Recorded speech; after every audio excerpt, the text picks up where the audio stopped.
नमस्कार दर्शकों, मैं अमर उजाला के लिए अलीगढ़ से चमन शर्मा। अलीगढ़ में ग्रीन पार्क अपार्टमेंट सोसाइटी इस समय चर्चा में है, क्योंकि मैं थोड़ा सा दर्शकों को पहले बता दूं उसकी कहानी कि एक बैठक हुई थी। उस बैठक में मारपीट हंगामा हुआ, जिसके बाद फिर से अगले दिन जो वहाँ के अपार्टमेंट के निवासी हैं उन्होंने भी नारेबाजी की और धरना प्रदर्शन किया। उसके बाद में जो यहाँ के बिल्डर और सचिव हैं जो सोसाइटी के संजीव पराशर जी, उन्होंने प्रेस कॉन्फ्रेंस की और उसमें अपना पक्ष उन्होंने रखा। उसके बाद जो कल का जो वाक़या है, यानी कि जो आम सभा की बैठक हुई और आम सभा की बैठक के बाद जो है उस सोसाइटी को संचालित करने के लिए 3 लोगों को रखा गया और 2 महीने के अंदर चुनाव कराने की बात कही गई।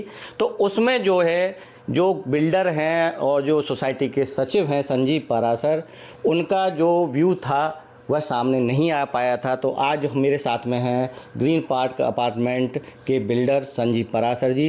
जैसा कि आज मैंने ग्रीन पार्क अपार्टमेंट में एंट्री की तो बहुत ही शांति नज़र आई, ना कोई धरना, ना प्रदर्शन, ना नारेबाजी।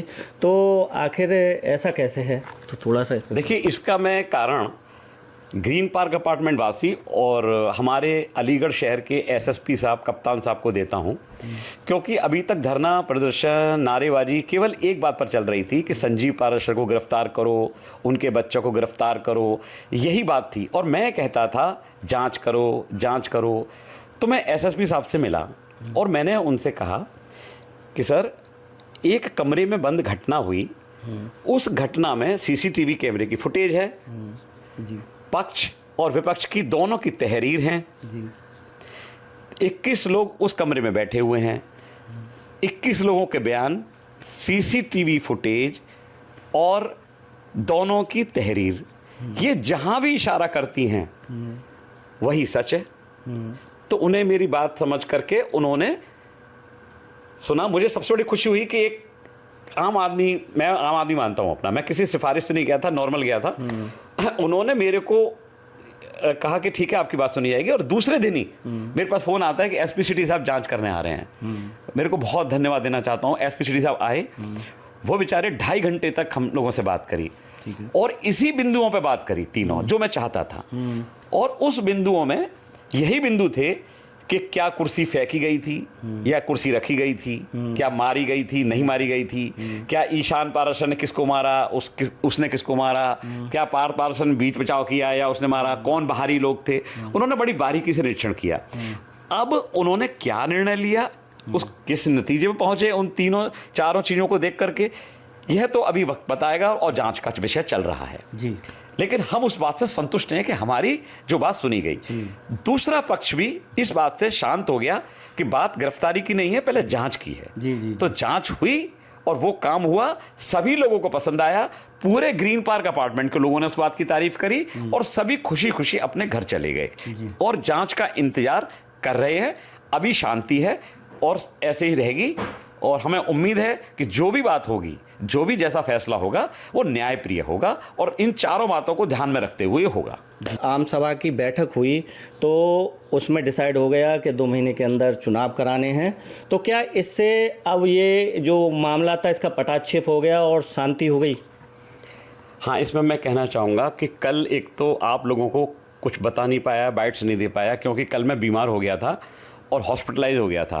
रात को 10 बजे मुझे छुट्टी मिली थी, तो मैं कुछ भी बता नहीं पाया। और आज आप आकर के आपने मुझसे पूछा है तो मैं खुशी हो रही है कि बात बताऊं। जी, जी। जहाँ तक सोसाइटी की मीटिंग की बात है, बहुत अच्छा लग रहा है मुझे, बहुत खुशी हो रही है, क्योंकि मेरा तो एक ही उद्देश्य है, शांति, और वो उद्देश्य पूरा हुआ। सोसाइटी में कल एक मीटिंग हुई है। अब वह मीटिंग वैध है अवैध है, मैं इस पर बिल्कुल चर्चा नहीं करूंगा, क्योंकि इस वक्त हमें शांति चाहिए। हम लोग भी 3 रात से सो नहीं पाए हैं, परेशान हैं और पूरा ग्रीन पार्क परेशान है। तो मेरा एक ही उद्देश्य 13 साल से एक ही था, इस ग्रीन पार्क पे कैसे भी शांति हो, शांति हो, शांति हो। तो अभी शांति चल रही है कुछ लोग पदाधिकारी बने हैं, वो उनको मेरी शुभकामनाएं हैं, अच्छी तरह से काम करें और मेरी तरफ से कोई भी दिक्कत हो तो मुझे बताएं। अगर कोई मेरी मदद की जरूरत पड़े कैसी भी, तो मैं हर समय हाजिर हूँ, आज भी। अच्छा पराशर जी, जैसा कि जो आम सभा की बैठक हुई, जो कल का वाकया है कि उसमें जो भी डिसाइड हुआ कि 2 महीने के अंदर चुनाव कराने हैं, तो इस पर क्योंकि आप सोसाइटी के सचिव रहे हैं और बिल्डर भी हैं और आपने इस जो सोसाइटी को इसको डेवलप भी किया, तो उस पर आप क्या कहेंगे कि आखिर ये जो आम सभा की बैठक है, नए चुनाव की 2 महीने के अंदर की रणनीति है, तो उस पर क्या कहेंगे? देखिए, जो सब लोगों की राय होगी और जो लोग सब चाहते हैं, बस शर्त एक छोटी सी है कि अधिक से अधिक संख्या में लोग आएं उस सभा में। ऐसा ना हो कि 70-80 लोगों की कोई सभा हो जाए, तो जो लोग बाहर रहते हैं, जिनके फ्लैट यहाँ नहीं हैं, वो व्यक्ति अपने को बड़ा ठगा सा महसूस करता है। तो 2 महीने का समय इसलिए दिया जाता है कि सभी लोगों को सूचना पहुंच जाए, सभी लोग अपना व्यू रखें, अपना एक बीच में से एक व्यक्ति रखें जो आपका काम करे। अब सचिव और अध्यक्ष या कोषाध्यक्ष कोई सरकारी तो पद है नहीं, उनको तो आपकी सेवा करनी है। जो भी कोई सेवा करने के लिए आगे आएगा और जो जनता उसे चुनेगी, कायदे से उसी को होना चाहिए और लोगों को उनकी बात माननी चाहिए। बस इतनी सी बात है। अच्छा, जैसा कि अब जो आने वाला जो चुनाव होंगे 2 महीने के अंदर जो कराने की प्लानिंग है, क्या उसमें आपने मतलब पार्टिसिपेट करने की प्लानिंग की है, या आप जो है उस चुनाव से एक केवल वोटर की तरह रहेंगे, उससे अलग रहेंगे? देखिए, यह भी 2 महीने बाद बहुत लंबी बात है। मेरे ग्रीन पार्क के हित में जो भी होगा, जो भी ग्रीन पार्क के हित में होगा, उसको मैं पूरा करूंगा हमेशा। यानी कि अभी पत्ते नहीं खुलेंगे आपके, आखिर आगे आपकी रणनीति क्या है? देखिए, हम ये ग्रीन पार्क के परिवार के लोग इस पत्ते ये सब शब्दों का यूज करते भी नहीं है, क्योंकि हमारा उद्देश्य केवल शांति है। और अभी से मैं कैसे कह दूं, कल को मैं नहीं खड़ा हुआ तो आपने कह दिया, आपने कहा था खड़े होंगे, तो इसलिए ये डिसीजन तो अभी पूरी जनता लेगी मिलकर के। तो दर्शकों, आपने देखा कि जो ग्रीन पार्क सोसाइटी है उसके बिल्डर संजीव पराशर ने अपना व्यू रखा है कल की जो आम सभा की बैठक हुई उसको लेकर के। जैसा कि उनकी बातों से प्रतीत हो रहा है कि वह चाहते हैं कि शांति बनी रहे और साथ ही साथ जो भी चुनाव हों अब 2 महीने के अंदर, वो पूरी तरीके से पारदर्शीपूर्ण हों और जो सोसाइटी के हित में हैं वह हैं। तो आप देखते रहिए अमर उजाला डिजिटल। मैं अलीगढ़ से चमन शर्मा। अगर आप ये वीडियो YouTube पर देख रहे हैं तो हमारे चैनल को सब्सक्राइब करें और बेल आइकन को दबाना ना भूलें। अगर आप Facebook पर ये वीडियो देख रहे हैं तो हमारे पेज को लाइक करें।